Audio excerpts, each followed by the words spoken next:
Judith Shaw, and welcome to my YouTube channel. As promised in my last video, today we're going to delve into the wisdom of Celtic Goddess Branwen. She's one of the goddesses in my Celtic Goddess Oracle deck. So please meet Branwen, who provides important wisdom for our modern world. Themes of the destructiveness caused by viewing those different from us with distrust and fear are found in her story.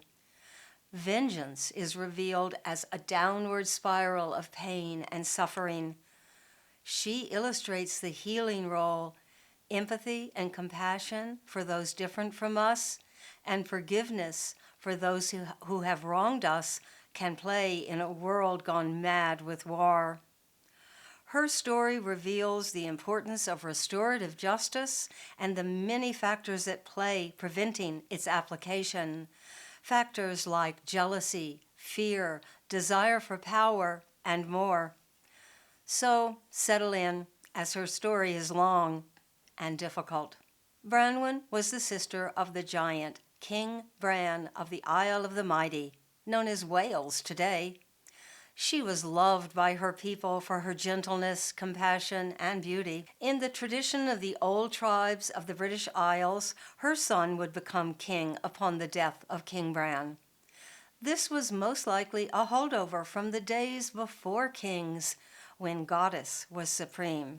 Branwen's name means white raven, a symbol of purity, innocence, and divinity.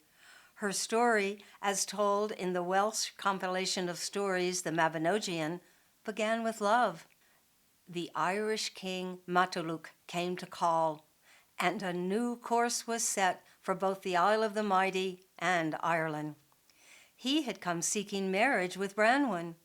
Never before had a woman of the old tribes left her people to marry a foreigner, as foreigners were often feared. King Bran gave Matuluk permission to land. Branwen was called for. During the subsequent feast, the two fell in love. Though Branwen dreaded the thought of leaving her people, she was in the grip of first love. But Matuluk, though also in the grip of first love, never lost sight of the fact that Branwen was the gateway into the world of kings to come. In his mind, their son would rule both Ireland and the British Isles, thus extending the power of his own legacy. An agreement was reached. The marriage took place. The marriage feast lasted for many days. Night after night, Branwen and Matuluk shared the fire of their growing love. But trouble brewed, as one of Branwen's four brothers, Inisian, a hot-headed troublemaker, had been away during this time. He became angry because he did not have a voice in the decision. In his anger, he sought a way to harm the Irish and violently maimed their beloved horses. Inisian's act of terror caused an uproar and threatened war between the two peoples.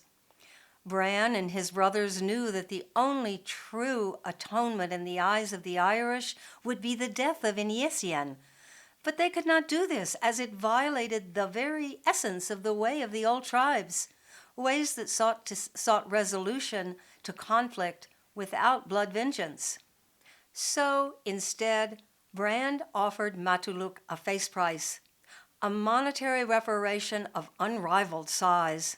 An agreement was reached. But seeing that Matuluk was still angry, still uneasy, Bran offered yet another boon, the cauldron of rebirth. A dead warrior thrown into the cauldron would emerge again to fight anew. Bran warned Matuluk that a wise king would not use this cauldron, as these unearthly beings can do nothing but cause more destruction. Sounds kind of like some weapons we have at our disposal today. Well, unfortunately, Matuluk was not a wise man. Branwen sailed to Ireland with her new husband, where they enjoyed happiness for a few years. The people were dazzled by her beauty and charm. Soon they welcomed the birth of their son, Gwern. Matuluk felt sure that his plan to secure the kingship of both lands through his son was well underway. Up to this point, news of the maiming of the Irish horses had not reached the ears of the Irish people. The High Druid had forbidden the warriors to speak of it. But the High Druid died when Gwern was a baby, and men's tongues loosened with news of the insult. The Irish were furious at not getting blood vengeance. Ultimately, they demanded the king put Branwen aside and punish her for her brother's sin.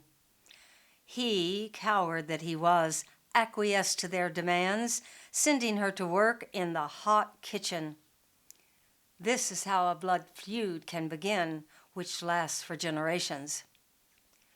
For 3 years, Branwen, alone and without a friend in the world, endured shame and daily beatings. Finally, one day, she found a wounded baby starling. Approaching the starling with concern, an idea hatched in her mind, and hope was reborn. She nursed the starling back to health and slowly taught it how to deliver a message to her brother, King Bran. When the starling was ready, Branwen released her friend into the air. It was a long and terrifying journey for the little bird, but finally the starling reached its destination and spoke the words Branwen had taught it into King Bran's ear. Horrified at the news, Bran amassed the men and set out across the water to free Branwen. Upon their arrival, Branwen, with no need for revenge, advocated for a peaceful settlement. Her release was negotiated. Peace was achieved with a face price. Branwen's son, Gwern, would be the Irish High King, and a house large enough to house King Bran, a giant among men, would be built. But once again, Inisian, the hot-headed brother, intervened with catastrophic results. After the large house was constructed, a celebration of peace was held. Inisian, filled with jealousy and hatred, threw Gwern into the fire, killing him before anyone could react. Oh, poor Branwen, now she had lost her son. War broke out between the two peoples that destroyed them both. At the end of the day, many lay dead, but worse was yet to come. The Irish, hot with bloodlust and vengeance, made the fateful decision to use the cauldron of rebirth to obtain demon warriors. Terrible battle raged, and it seemed that all was lost. Inisian finally accepted responsibility for all that had arisen. He sacrificed himself by going into the cauldron alive and breaking it apart from within. Toxic fumes engulfed all, and by morning, everyone was dead, save those sheltered in the Irish halls of Tara and the newly constructed House of Bran. Bran sent word to the Irish that they would leave the island on the morrow to what peace and reconstruction could be had. Treachery and vengeance once more reared its ugly head. The remaining Irish warriors ambushed the remaining Welsh, ultimately delivering a death blow to Bran with a poisonous spear. Bran, not wishing to endure a lingering death, asked his brother to cut off his head and carry it back to Wales. Branwen could endure the pain no longer. She died of a broken heart at the disastrous results of her call for rescue. Only 7 men returned to the Isle of the Mighty, accompanied by the magical talking head of Bran. And that is another story for another time. The story of Branwen, Celtic goddess of love and beauty, is truly one of sorrow. But love infuses her story from beginning to end. Through love, she seeks to unite the two lands and its peoples. With empathy and compassion, she forgives and continues to seek peace, even after all the years of suffering and the murder of her son. Yet these qualities do not include excusing the offender, for Branwen had finally shut Matuluk out of her heart forever. Branwen is a beacon, lighting the way for us all through dark feelings of vengeance and hatred. She leads us to a bright land with hearts full of empathy, compassion, love, and forgiveness. Though the places and people involved since those long ago days in the British Isles have changed, the same problems still persist. The time is well overdue to end the cycle of retribution, a system of justice that could ultimately destroy the whole world. With empathy, compassion, and forgiveness, we can find a path to restorative justice.